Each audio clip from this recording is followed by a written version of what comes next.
मिथुन वर्मा जी अनुपस्थित हैं। अब हमारे इस जो कार्यक्रम के अगले वक्ता हैं आदरणीय आशीष भैया से मैं आग्रह करूंगा कि वो आए और अपने आशीष बच्चों से अनुरोध करें। जोरदार तालियां बजाएं।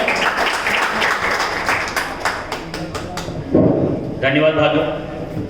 सबसे पहले मुझे लग रहा है पीछे बैठे लोग कुछ नींद आ रही है उनको, तो मेरे साथ नारे लगाएंगे, वंदे वंदे भारत माता की, भारत माता की, भारत माता की। चलिए, आज मैं आप सभी का लॉजिस्ट क्लासेस की तरफ से एकाना इंटरनेशनल में 74वें स्वतंत्रता दिवस के अवसर पर स्वागत करता हूं। लेकिन आज स्वतंत्रता का मतलब जो हमारे क्रांतिकारियों ने जो सपने देखे थे, क्या हम उन सपनों को पूरा कर पाए हैं? यानी कि हम जहां से चले थे आज 74 साल में कहां पर खड़े हुए हैं, इसके बारे में कुछ पॉइंट्स पर आपको तथ्यों के साथ बताऊंगा। क्योंकि जब आदमी के पास तथ्य नहीं होते हैं तब वो fake news, propaganda, agenda, party politics, इन सब में फंस के अपने आप को बर्बाद और तहस नहस कर लेता है। उसके चक्कर में उसका भविष्य, उसका परिवार सब तबाह हो जाता है। ठीक है ना? तो सबसे पहले अगर मैं बात करूं, हमारे भानु ने कई बार जोर दिया है कि संविधान जो है ना, संविधान में बोला गया है समानता, न्याय, समता, इन सब के बारे में बात किया गया है। लेकिन क्या हम आज उस पहलू तक पहुंचे हुए हैं? सबसे पहले हमारे संविधान में बोला गया है सबको समान शिक्षा, सबको अच्छा स्वास्थ्य, ठीक है ना, सबको रोजगार, ठीक है ना, स्वच्छ जीवन स्तर, ठीक है ना, सबके पास होना चाहिए। लेकिन हम आज यहाँ पे कहाँ पहुंचे हुए हैं? हमने उल्टी गिनती शुरू कर दी है। यानी कि पहले हम जहां तक चढ़े थे वहां से नीचे पायदान पर आना शुरू कर दिए हैं। मैं ऐसा क्यों बोल रहा हूं? अगर मैं नौकरी यानी कि रोजगार की बात करूं तो रोजगार के स्तर में हम आज स्वतंत्रता से लेके आज तक जितने ग्राफ में कभी नहीं गिरे उतना गिर चुके हैं। यानी कि 47% तक हम रोजगार के मामले में गिर चुके हैं। अब इस 47% में जो हम गिरे हैं, इसमें हर पार्टी का आदमी है, हर जाति का आदमी है, हर धर्म का आदमी है, लेकिन एक चीज कॉमन है, वो युवा है। क्या कॉमन है? युवा है। और आज भारत इकलौता ऐसा देश है जहां पर विश्व की 37% आबादी कैसी है? युवा है। कैसी है? कैसी है जी? युवा है। ठीक है ना? तो 37% आबादी जहां की युवा है, यानी कि ये वो यूरेनियम है, अगर इसको ढाला नहीं गया सही तरीके से ना, तो ये बम्बार्ड कर देगा, कभी बंगलौर जलाएगा, कभी दिल्ली जलाएगा। तो इसलिए इसको हम सही तरीके से ढालेंगे कैसे? इसको सही रोजगार के अवसर देंगे। सही रोजगार के अवसर मिलेंगे कैसे? जब शिक्षा व्यवस्था अच्छी होगी। और आज हम देख रहे हैं शिक्षा व्यवस्था हमारी कहां पर जा रही है। हमारी दुनिया के टॉप 100 यूनिवर्सिटीज में एक भी यूनिवर्सिटी नहीं है। ये अच्छी बात नहीं है, ठीक है ना? दुनिया के टॉप 100 यूनिवर्सिटीज में हमारी एक भी यूनिवर्सिटी नहीं है। लेकिन यहीं पे मैं आपको अगर एक उदाहरण दूं, ऑस्ट्रेलिया, ठीक है ना, ऑस्ट्रेलिया एक कंट्री जिसकी पिछले साल जब रैंकिंग निकली थी तब उसकी भी एक भी यूनिवर्सिटी उस टॉप 100 में नहीं थी। लेकिन उसने एक बात पे काम किया, यानी कि ग्रेजुएशन तक क्वालिटी और फ्री एजुकेशन पे उसने काम किया 1 साल तक। और आज की डेट में उसकी 5 यूनिवर्सिटीज टॉप 100 में है। यानी कि ये काम 1 साल में भी हो सकता है। लेकिन कब? जिनको हमने अपना हुक्मरान बनाया हुआ है वो हमारे बारे में सोचे, अपने बारे में कम सोचे। ठीक है ना? बात समझ में आ रहा है ना? अगली बात आती है स्वास्थ्य की बात। अगर हम स्वास्थ्य की बात करें आंकड़ों के मामले में, तो 1000 लोगों पर एक डॉक्टर, कितना? डॉक्टर साहब भी बैठे हुए हैं हमारे, 1000 लोगों पर एक डॉक्टर होने पर 2077 तक का टाइम लगेगा। 2000। और हमें लगता है यहां पे बैठा हुआ आदमी किस लेवल पर होगा भी कि नहीं होगा, इस बात पे क्वेश्चन मार्क है। क्योंकि हमारा जो एवरेज एज है लगातार घट रहा है ना?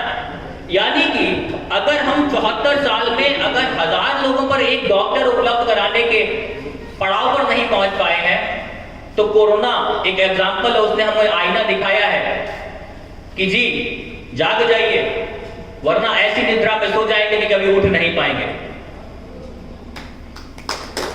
ठीक है ना? शिक्षा हो गया, स्वास्थ्य हो गया, ठीक है ना? अगर हम बात करें जीवन की, जीवन स्तर के बारे में या घर के बारे में, सबको घर होना चाहिए, है ना, स्वच्छ रहने के लिए स्थान होना चाहिए।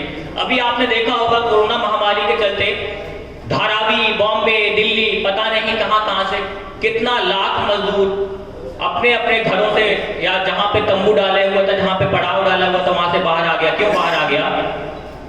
और तो और केवल बाहर आना मजे की बात नहीं है, सबसे मजे की बात यह है हर राज्य में एक श्रम मंत्री होता है, हर केंद्र में एक श्रम मंत्री होता है, और बाकी सारे मंत्री तो होते ही होते हैं। और इन श्रमिकों के बारे में, इन मजदूरों के बारे में कोई नेता अभिनेता निकल के नहीं आया। कुछ लोग सोनू सूद का एग्जाम्पल लेंगे, क्योंकि बाद में उसमें सोनू सूद के में भी निकल के पॉलिटिकल एंगल आ गया बाहर, ठीक है ना?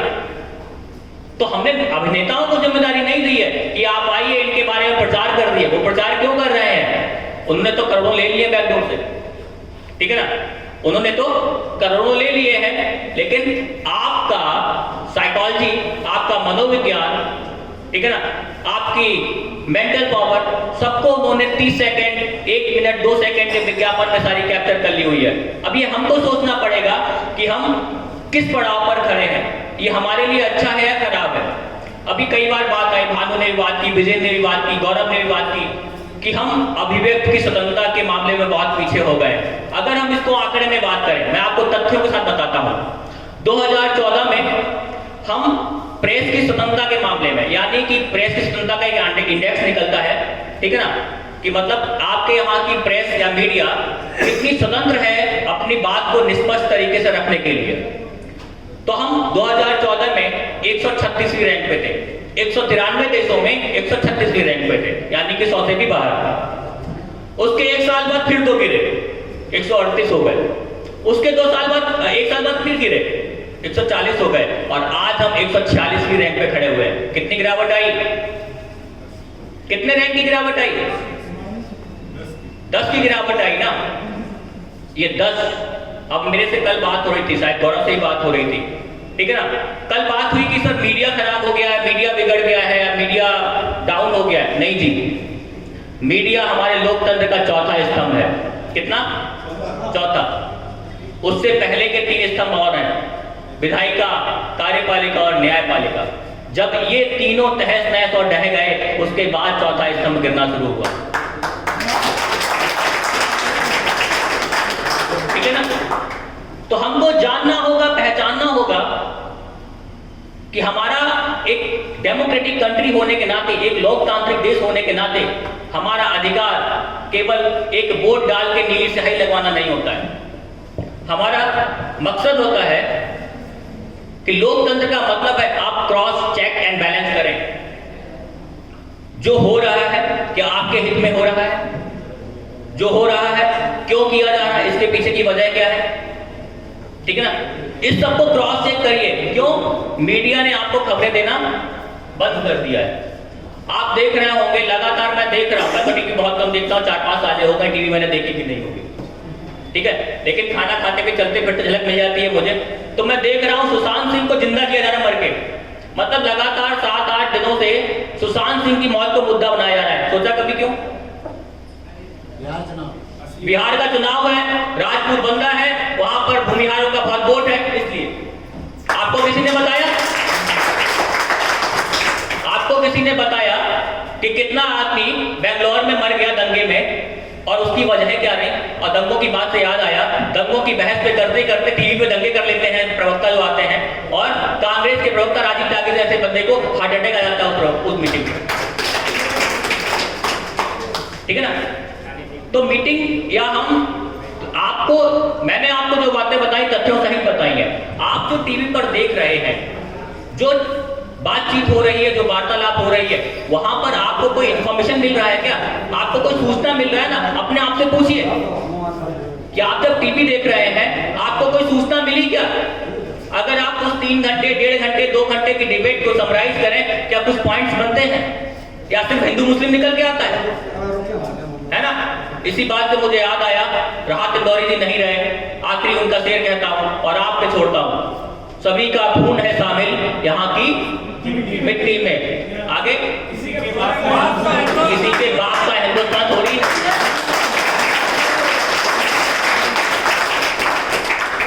चाहे कोई पार्टी हो, चाहे कोई धर्म हो, चाहे कोई मजहब हो, सब लोगों ने हमारे देश के लिए, हमारे देश की आजादी के लिए कुर्बानियां दी।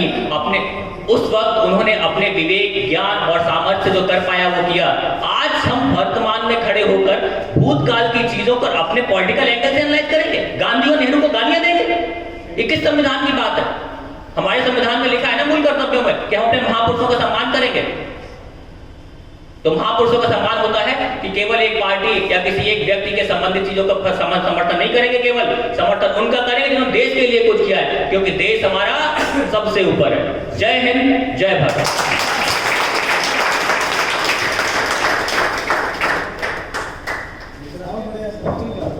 कि जो तुम कहो वही नजाकत है, हमारे मुंह में तुम्हारी जबान थोड़ी है।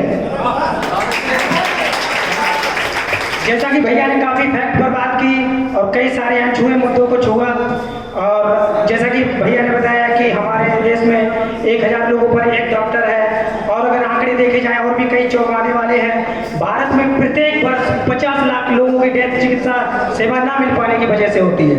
और यही नहीं, मात्र टीबी की वजह से 10 लाख लोग प्रत्येक वर्ष मरते हैं। और इतना ही नहीं, हमारे जो गरीब लोग हैं भारत में, ये जो भारत है उसमें 19 करोड़ लोग ऐसे हैं जो भूखे पेट डेली सोने को मजबूर होते हैं। लेकिन भूखमरी और शिक्षा स्वास्थ्य पर हमारा ध्यान नहीं जाता है। अब आगे की अगली कड़ी को बढ़ाते हुए इस कार्यक्रम की हमारे बीच में ज्ञानेंद्र जी बैठे हुए हैं, वो अपनी कविता प्रस्तुत करेंगे।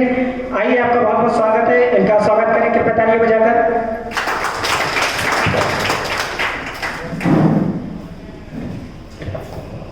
बहुत मोहब्बत, बड़ा मुश्किल होता है अगर आपको आशीष भैया के बाद माइक पकड़ा दिया जाए।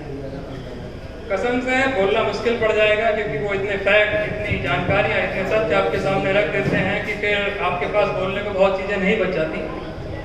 फिर भी मैं चाहूँगा एक बार आप सब लोग भानु भैया के लिए जोरदार तालियां बजा दें, क्योंकि जिस ऊर्जा के साथ, जिस एनर्जी के साथ और जिस सुचारू रूप से उन्होंने इस कार्यक्रम को संचालित रखा वो काबिल तारीफ है और इसे एप्रिशिएट करना चाहिए।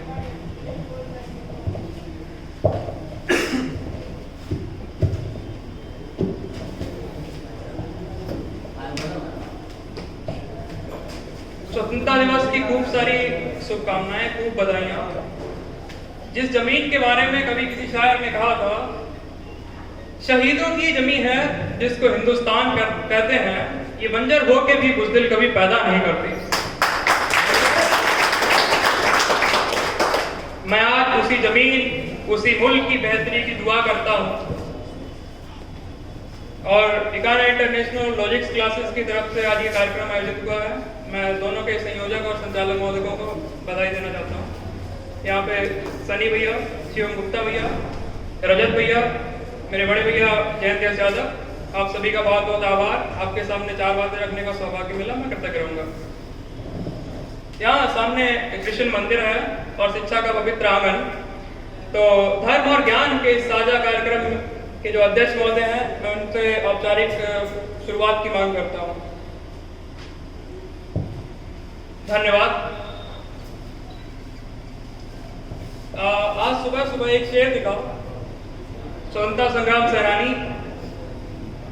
एक शायर थे, उन्होंने लिखा था, दिल से निकलेगी ना मर के भी वतन की उल्फत, मेरी मिट्टी से भी खुशबू वफा आएगी। तो ये जो शेर है ये बहुत इसके डीप मायने हैं। तो जैसे अभी शायद विजेंद्र भैया बोल रहे थे कि जमीन के टुकड़े को देश नहीं कहते। जैसा कि आज की थीम रजत भैया ने बताया कि हमें आज़ादी के ऊपर चर्चा करनी है और आज़ादी के ऊपर हमें चर्चा करनी है और आज़ादी के मायने, देश क्या है, आज़ादी क्या है, इन सब पे बात करनी है, चुनौतियों पे बात करनी है। दोस्तों, जमीन के टुकड़े को देश नहीं कहते, नदी और पहाड़ भी देश नहीं होते। देश हर क्षण हमारे आपके व्यवहार से, कार्यशैली से प्रतिबिंबित होता है। जमीन हिंदुस्तान की हो सकती है पर ये जमीन हिंदुस्तान नहीं हो सकती। जैसे ये कुर्ता जो मैं पहने हुआ हूँ, ये मेरा है पर ये कुर्ता कहने का नहीं है।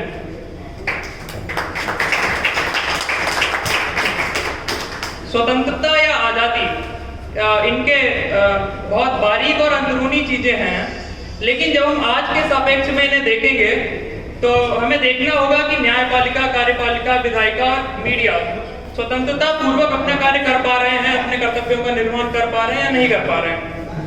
अगर कर पा रहे हैं, इसका जवाब अगर हाँ में है कि हाँ हम कर पा रहे हैं, तो हम मान लेंगे कि हम स्वतंत्र हैं। अगर नहीं, तो अगर ये चारों स्तंभ अपना कार्य नहीं कर पा रहे हैं, तो हमें सोचने की आवश्यकता है कि कहाँ पे हमें दिक्कत है और कहाँ से हमारी स्वतंत्रता बाधित हो रही है, हमारी आजादी को खतरा है। अभी जैसे कि आशीष भैया कह के गए, एक नया ट्रेंड चल गया है, गांधी को गाली दो, नेहरू को गाली दो और इससे अपनी देशभक्ति साबित करो। तो मैं इसमें एक छोटा सा पॉइंट और ऐड करना चाहूंगा आशीष भैया की बात में, कि देशभक्ति और देश प्रेम दो अलग अलग